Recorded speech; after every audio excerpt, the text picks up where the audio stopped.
Halo semuanya, kembali lagi bersama saya Michael. Di video kali ini kita akan membahas update market kripto dengan berita terbaru, tapi kita juga akan membahas dengan analisa kripto terbaru nih secara analisa teknikal, dan mungkin salah satu skenario yang akan saya berikan juga kira-kira apa yang akan terjadi terhadap Bitcoin dan alasannya juga kenapa ada kemungkinan untuk skenario ini terjadi juga gitu ya. Jadi kalau misalnya teman-teman suka video ini mungkin bisa share videonya, like ataupun subscribe, dan sekali lagi thank you semua untuk supportnya. Kita akan langsung masuk aja ke dalam pembahasan ya.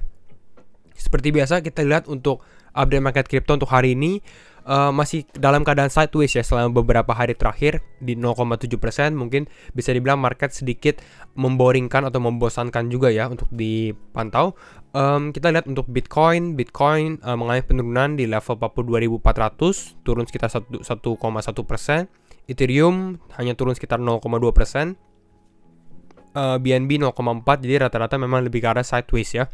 24 jam terakhir kita lihat juga Engine cukup bagus. Engine salah satu koin bagus juga untuk NFT gitu ya, naik 8%. Step and GMT ini masih cukup strong sebenarnya ya. Ada Monero, ada Chiliz, tapi juga tidak terlalu signifikan juga sebenarnya kenaikannya ya. Cuma hanya Engine mungkin ya untuk top 100 coin.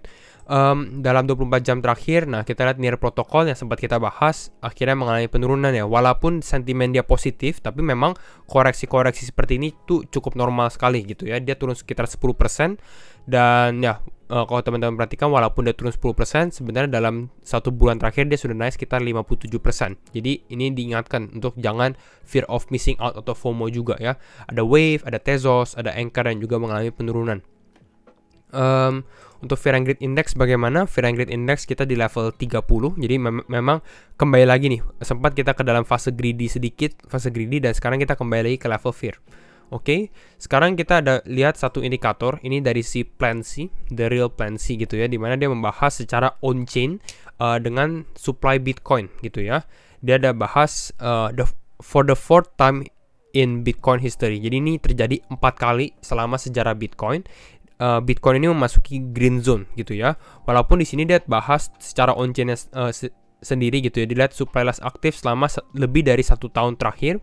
Tapi di sini dia ada rate of change Z-score, tapi ini dia tidak mention lebih detail lagi terhadap rate of change Z-score-nya sendiri. Jadi yang warna birunya ini. Jadi mungkin kalau untuk ditanya apakah itu kurang bisa dideskripsikan gitu ya. Tapi kalau memang kita bisa bahas atau mengalami penjelasan dari sini, selama 4 kali memang indikator ini terbukti berhasil. Gitu ya, dimana setiap kali rate of change Z-score-nya sendiri masuk ke dalam zona green zone-nya, atau bisa dibilang mungkin demand zone atau buy zone-nya sendiri, berikutnya Bitcoin mengalami kenaikan. Jadi ini tapi untuk long term time frame ya. Jadi jangan bahas ternyata ini sudah masuk green zone, artinya kita akan besok langsung mengalami kenaikan. Tidak seperti itu. Ini kita lihat secara mungkin mingguan ataupun bulanan gitu ya, secara long term time frame. Oke. Dan dia bahas lagi, the last 3 times this occurred, the Bitcoin bottom was already in. Jadi pada saat setiap kali kena bottomnya seperti ini, Bitcoinnya sudah bottom secara harga gitu. Jadi pertanyaannya adalah apakah sekarang kita sudah bottom atau kita akan mungkin bisa mengalami penurunan kembali. Nah itu the question atau pertanyaannya gitu ya. Nah, lalu ini saya mau bahas sedikit tentang sempat kita bahas di video kemarin itu tentang Luna dan Avalanche gitu ya. Sebenarnya ini berita cukup besar pengumumannya ya. Makanya di video terakhir kita bahas 2 pengumuman besar di kripto. Mungkin teman-teman bisa cek yang belum cek karena cukup menarik. Nah, kita akan bahas lebih detail terhadap ini, di mana kita sudah bahas Luna Foundation Guard kemarin akan membeli Avalanche seharga $100 juta gitu ya, $100 juta untuk dimasukkan ke dalam reserve-nya dia atau LFG-nya sendiri. Lalu bukan hanya Luna Foundation Guard sendiri, Terraform Labs atau perusahaan di belakang dari stablecoin UST dan juga Terra Luna gitu ya, ini juga membeli 100 juta Avalanche gitu. Jadi bisa dibilang Avalanche ini akan ada demand yang cukup besar gitu ya dari Luna atau dari tim Terra lah bisa dibilang. Ada sekitar 200 juta, masing-masing 100 juta gitu ya. Dan pembahasannya di sini, the Luna Foundation Guard, a non-profit, will purchase 100 juta. Nah, pertanyaan adalah kenapa ada pengumuman ini tapi tidak terlalu berdampak juga terhadap price dari Terra, khususnya ya. Kalau Avalanche ini memang dia mengalami penurunan, tapi pada saat pengumuman sempat mengalami kenaikan dahulu gitu ya. Lalu ini mengalami kembali penurunan dikarenakan mungkin ya situasi market kriptonya, Bitcoinnya juga mengalami penurunan, jadi cukup normal gitu ya. Tapi kalau untuk Terra sendiri memang pada saat pengumuman ini banyak menimbulkan pro dan kontra gitu. Nggak semuanya setuju dan nggak semuanya support. Ada juga yang bilang kenapa harus membeli Avalanche juga. Nah, kenapa? Kita lihat dari sini. Ini dari tweetnya Luna Foundation Guard sendiri. Welcoming Avalanche as the second atau layer 1 kedua gitu ya, crypto asset setelah Bitcoin as part of the UST reserve gitu ya. Teman-teman harus mengerti dulu tentang yang namanya Luna sendiri gitu ya. Kita sudah sering bahas tentang Luna, di mana dia adalah bukan Luna sih, Terra ekosistem gitu ya, dimana inti dari Terra ekosistem sendiri adalah UST atau US dollar Terra sendiri gitu ya. Kita harus mengerti juga tentang tokenomics-nya dia gitu, dimana baru di beberapa minggu sebelumnya ya, baru saja mereka mengumumkan mereka akan membeli Bitcoin untuk dimasukkan ke dalam reserve-nya dia atau dana cadangannya lah untuk backup dari pack UST dan juga Terra Lunanya. Jadi ini secara fundamentalnya itu seperti itu. Makanya ini membuat Terra Luna ini cukup strong dan cukup menarik gitu. Nah, masalahnya apa? Masalahnya kalau untuk Bitcoin, orang-orang sudah bahas ini akan cukup positif karena kita lihat Bitcoin memang yang mendominasi market kripto nomor 1, dan orang-orang tahu secara fundamental, secara long termnya Bitcoin itu sebagai store of value. Jadi rata-rata semua setuju dengan keputusan tersebut. Bahkan banyak yang bilang luar biasa lah bisa dibilang ya. Nah, tapi kalau untuk Avalanche sendiri, permasalahannya di mana? Avalanche ini adalah layer 1 token yang bisa dibilang juga masih berfluktuasi dan belum diuji secara bertahun-tahun juga. Karena Avalanche ini kalau kita bandingkan dengan Bitcoin lebih baru, jauh lebih baru gitu ya. Mungkin baru 2-3 tahun sebelumnya untuk Avalanche sendiri. Lalu ditambah lagi untuk Avalanche ini di mana supply-nya dia tidak ada maximum supply. Jadi dia adalah inflationary token, di mana setiap akan ada Avalanche yang baru lah yang akan diminting gitu. Itu yang menimbulkan pro dan kontra dari Avalanche sendiri. Lalu pendapat saya bagaimana? Kalau untuk analisa saya sendiri, kalau kita bandingkan dengan skalanya gitu ya, kalau untuk reserve-nya sendiri seperti Luna Foundation Guard sendiri akan membeli Bitcoin sekitar 10 miliar dolar, sedangkan untuk Avalanche sendiri dia hanya akan membeli sekitar 100 juta dolar gitu ya. Jadi sebenarnya kalau kita lihat tidak akan terlalu berdampak gitu ya kalau kita bandingkan secara skalanya, secara besarnya gitu ya. Jadi seharusnya masih oke juga, dan memang Terra ini kalau kita perhatikan memang lagi mau spread out gitu ya ke ekosistem yang lain gitu. Salah satunya adalah Avalanche yang memang lagi menunjukkan penguatannya dia juga, bukan hanya dari segi tren juga, tapi secara fundamental juga cukup menarik. Jadi sebenarnya masih oke dan masih cukup bagus juga. Bahkan kalau opportunity untuk Terra Luna mengalami penurunan ini mungkin bisa menjadi kesempatan bagus kalau teman-teman yang mau mengakumulasi Terra Luna ke depannya gitu ya, untuk investasi ataupun untuk trading. Jadi kira-kira itu, dan ya Terra Luna masih cukup menarik. Dan sekarang kita akan langsung bahas terhadap Bitcoin. Kita analisa Bitcoin juga, tapi kembali lagi saya disclaimer on juga video ini, dan teman-teman harus do your own research karena video ini bukan financial advice, non financial advice. Semua keputusan tetap di tangan teman-teman gitu ya. Dan sekarang kita akan bahas untuk Bitcoin. Untuk secara harga sebenarnya Bitcoin ini, di video terakhir kita sempat bilang ada kemungkinan untuk Bitcoin ini mungkin kembali lagi ke supportnya, dan sekarang memang dia persis di dalam supportnya ini nih, sekitar level 42.300 gitu ya, 42.300. Sebelumnya kita sempat pernah bahas di mana mungkin ini akan menjadi last support untuk Bitcoin. Kalau ternyata Bitcoin mengalami penurunan, ini akan cukup berbahaya untuk Bitcoin sendiri ya. Kita sempat membahas itu. Tapi kalau kita perhatikan untuk sekarang sebenarnya memang support ini masih bisa bertahan ya, masih cukup bertahan, tapi kita akan lihat selama beberapa hari ke depan apakah benar-benar bisa rebound atau tidak gitu ya. Ini untuk Bitcoinnya gitu ya. Lalu kalau kita perhatikan ada beberapa hal yang harus diperhatikan juga, yaitu adalah exponential moving average-nya juga yang kita selalu pakai menjadi indikator, di mana ini sudah ada sedikit mungkin ada penurunan lah, karena memang ini penurunannya cukup tajam dalam beberapa hari terakhir gitu ya. Jadi yang akan cukup berbahaya untuk Bitcoin sendiri kalau ternyata di sini kita sudah bisa dibilang mengalami bullish cross gitu ya, udah crossing yang cukup positif, dan kalau ternyata kita mengalami crossing kembali di mana exponential moving average 20-nya di bawah exponential moving average 50 di time frame harian gitu ya, atau di daily time frame, ini akan cukup menimbulkan bear skenario atau skenario yang tidak begitu baik lah gitu. Jadi yang kita harapkan memang sebenarnya untuk Bitcoin ini kembali mengalami kenaikan dan dia sekarang lagi pas di support.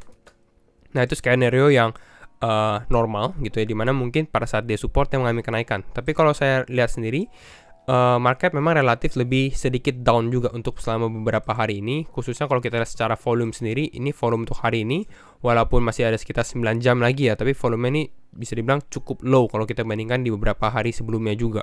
Mungkin ini ada kaitannya dengan ya volume cukup besar di hari-hari sebelumnya. Mungkin juga ada kaitannya dengan adanya Bitcoin Conference juga di minggu ini, ditambah juga sebenarnya ada FOMC meeting, bukan FOMC meeting sih, laporan The Federal gitu ya, Fed Minutes ya, Fed Minutes yang sempat kita bahas juga. Jadi itu untuk keadaan market crypto di minggu ini. Nah, skenario yang saya lihat dan ada potensi kemungkinan terjadi mungkin adanya liquidity grab atau pengambilan likuiditas. Nah, mungkin teman-teman sedikit kurang familiar karena itu ada tactical termnya. Intinya apa sih liquidity grab sendiri? Intinya sebenarnya ini bayangkan kalau misalnya banyak order untuk Bitcoin ya, banyak orang yang mau beli Bitcoin ini di harga 40 ribuan. Karena memang kalau kita perhatikan di beberapa exchange di level 40 ribuan ini menjadi demand zone yang cukup besar gitu ya, untuk whale besar gitu, bit besarnya lah. Jadi bisa kita bahas di mana di sini ini menjadi likuiditasnya tuh banyak gitu, banyak orang yang mau beli Bitcoin di level sekitar 40 ribuan ya. Ini memang sudah sempat kita bahas di level supportnya sendiri. Memang ini cukup level support yang signifikan, dan kalau saya rasa bukannya tidak ada kemungkinan kalau misalnya kita ternyata mengalami flash crash atau penurunan yang cepat lah, yang sempat kita alami sebenarnya 2 kali baru-baru ini di tahun ini ya, di Januari, lalu kita sempat alami di bulan Februari juga. Ini dimana turun cepat banget gitu ya, turun. Dan ini banyak orang yang kadang panic selling juga pada saat kita mengalami penurunan ya. Tapi langsung kita bisa kembali naik ke atas gitu. Dan biasanya pada saat terjadi flash crash ini, bisa dibilang penguatan untuk Bitcoin mengalami kenaikan atau suatu aset mengalami kenaikan itu cukup besar. Kenapa? Karena bit yang di bawah ini sudah terpenuhi orang-orang yang mau beli di bawah ya. Khususnya ini untuk di spot market ya. Karena saya lebih memantau untuk spot market bukan futures. Jadi itu yang bisa teman-teman perhatikan juga.